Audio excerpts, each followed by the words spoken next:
My channel ঘরকন্যা Mridula তোমাদের সবাইকে স্বাগত। আজকে আর ব্লগ দেখালাম না, আজকে এক জায়গায় যাচ্ছি ঘুরতে। চলো আমার সঙ্গে ঘুরে আসবে।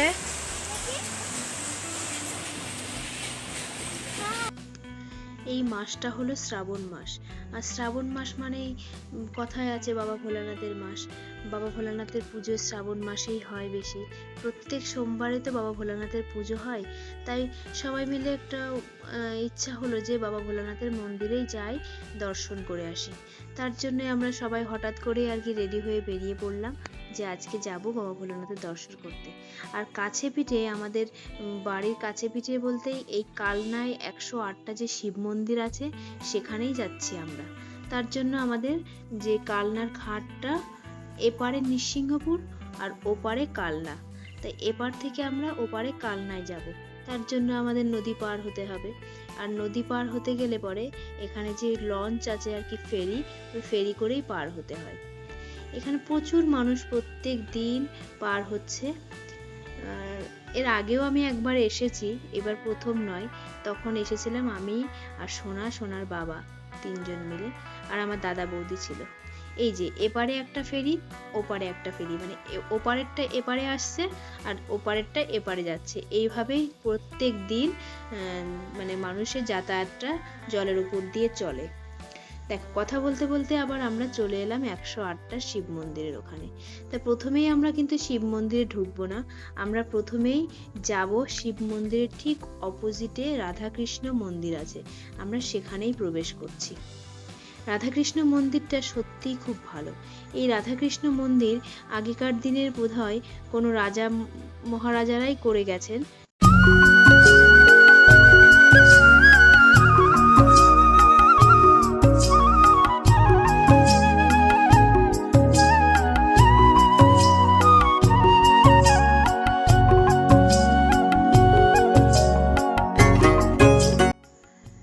গেট দিয়ে ঢুকে প্রথমেই যেটা চোখে বাঁধবে সেটা হলো একটি শিব মন্দির।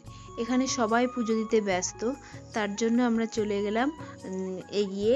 এবার সামনে দেখি খুব সুন্দর একটা পার্কের ব্যবস্থা করা রয়েছে, আর দেখতে এত সুন্দর।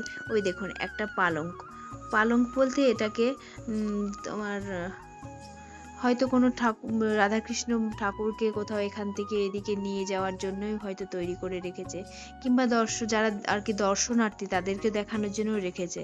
আর সামনে এগিয়ে গিয়েই সুন্দর সুন্দর কিছু মন্দির দেখা যাচ্ছে। আর এই যে এটা দেখতে পাচ্ছে, এর ওপরে নানান রকমের পশু পাখি, সাপ, মুরগি, যত আর কি জীবজন্তু আছে তার একটা চিত্র তৈরি করে রেখেছে ওপরে।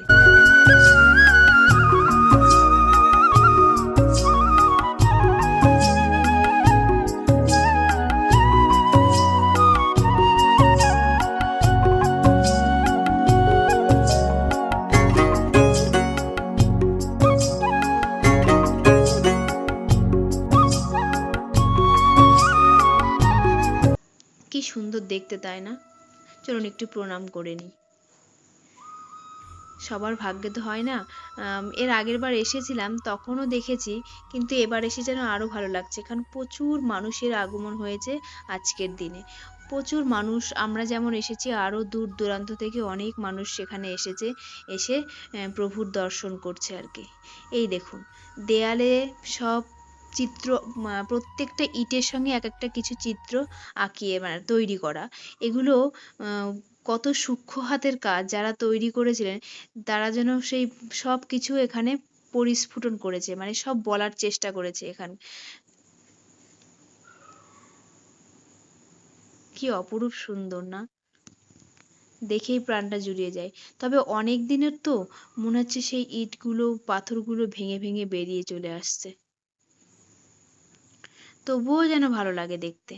পুরনো দিনের স্মৃতি, এগুলো তো আর ভোলা যায় না। যত দেখি ততই যেন প্রাণটা ভরে যায়।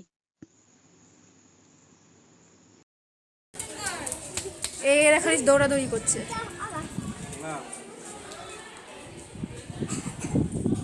এখন আছি কালনার 108টা শিব মন্দিরে। আর এটা শিব মন্দির নয়, এটা রাধাকৃষ্ণ মন্দির। শিব মন্দিরটা ওই সাইডে আছে, ওখানেও যাব, ওখানেও দেখাবো তোমাদের। তা আমার ভিডিওটা দেখতে থাকো, আশা করি ভালো লাগবে। এবার আমরা রাধাকৃষ্ণ মন্দির থেকে বেরিয়ে অন্য একটা মন্দিরে যাচ্ছি, কারণ এই একই জায়গার মধ্যে, একই এরিয়ার মধ্যে প্রচুর ছোট ছোট মন্দির আছে। এবার আমরা সামনে পেরিয়ে গেলে পরেই আরও নানান রকমের মন্দির দেখতে পাবো। এই যে আমরা বেরিয়ে এলাম, সামনে একটু এগিয়ে গেলেই ওখানে অনেক ছোট ছোট শিব মন্দির আছে, যে শিব মন্দিরগুলোয় অনেকে পুজো দিচ্ছে এখানে। আর 108টা শিব মন্দির বলতে ওই সাইডে যে মন্দিরগুলো আছে সেটাই 108টা শিব মন্দির। আর এখানেও আছে শিব মন্দির, এই একটা শিব মন্দির আছে, এখানে সবাই পুজো দিচ্ছে। ওই যে দেখুন শিবলিঙ্গ দেখা যাচ্ছে। চলুন একটু প্রণাম করে নিই এখানে। প্রণাম হয়ে গেছে, এবার যাই সামনে আরো অনেক মন্দির আছে। এই দেখুন একটা শিব মন্দির, ছোট ছোট ছোট্ট ছোট্ট ঘরের ভিতরে শিব ঠাকুর। এই একটা, এখানে অবশ্য শিবলিঙ্গ নেই, তবে এখানেও মানুষ পুজো দিচ্ছে। এখানে একটা আছে, এখানেও শিবলিঙ্গ নেই, এখানেও অনেকে পুজো দিচ্ছে আর কি। তো এবার আমরা যাব যে বড় শিব ঠাকুর আছে, রাধাকৃষ্ণ মন্দিরও আছে, খুব সুন্দর মন্দিরটা, সেই মন্দিরে ঢুকবো। তার আগে এখানটায় আরো দেখাচ্ছি। এই যে ওপর থেকে মন্দিরটা এত সুন্দর, সত্যি প্রাণটা জুড়িয়ে যায় দেখার মতো। মানে এখানে প্রচুর লোক দর্শনার্থী আছে যারা এই মন্দিরগুলোকে দেখতে আসে। আমরাও এসেছি, আমরা এর আগের বার এসেও ঘুরে গেছি, তখন মন্দিরের দরজাটা খোলা ছিল। আমরা দেখেছিলাম এখানে রাধাকৃষ্ণ মানে আর কি প্রভুর ছবি আছে, খাট আছে, পালঙ্ক আছে শোয়ার জন্য, আরো অনেক কিছু দেখার আছে। কিন্তু এবার আর দেখার ভাগ্যটা হলো না, কারণ এখন দরজা বন্ধ। এখন তো প্রভুর হয়তো ঘুমনের সময় দরজা শয়নে দিয়েছে, এরকম হয়, তাই দরজা বন্ধ করে দিয়েছে। তো এবার আমরা বেরিয়ে যাব, পাশেই বেরোলো। এবার আমরা চলে এলাম 108টা শিব মন্দিরে প্রবেশ করছি। সামনেই প্যান্ডেল মতন করে দিয়েছে, কারণ ওখানে সবাই পুজো করছে। তো এবার 108টা মন্দিরে সবাই তো আর ঘুরে ঘুরে পুজো করতে পারে না, তাই সামনের দিকেই দুটো তিনটে মণ্ডপেই আর কি শিবলিঙ্গে পুজো হচ্ছে বেশিরভাগ।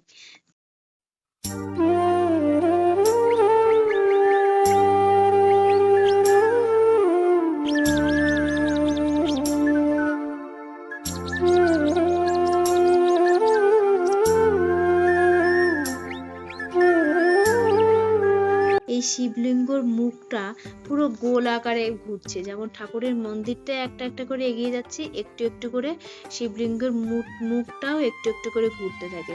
এটা একটা আশ্চর্য বিষয়, আমি যেমন ভাবে যাচ্ছি ঠাকুরের মুখটা ঠিক তেমনই গোল আকারে ঘুরতে থাকছে। পুরো 108টা ঘুরে আসবো, শিবলিঙ্গটাও একবারে একটা পাক দেবে। সে দেখে মনে হয় যে শিব ঠাকুরটাও আমাদের সঙ্গে ঘুরছে।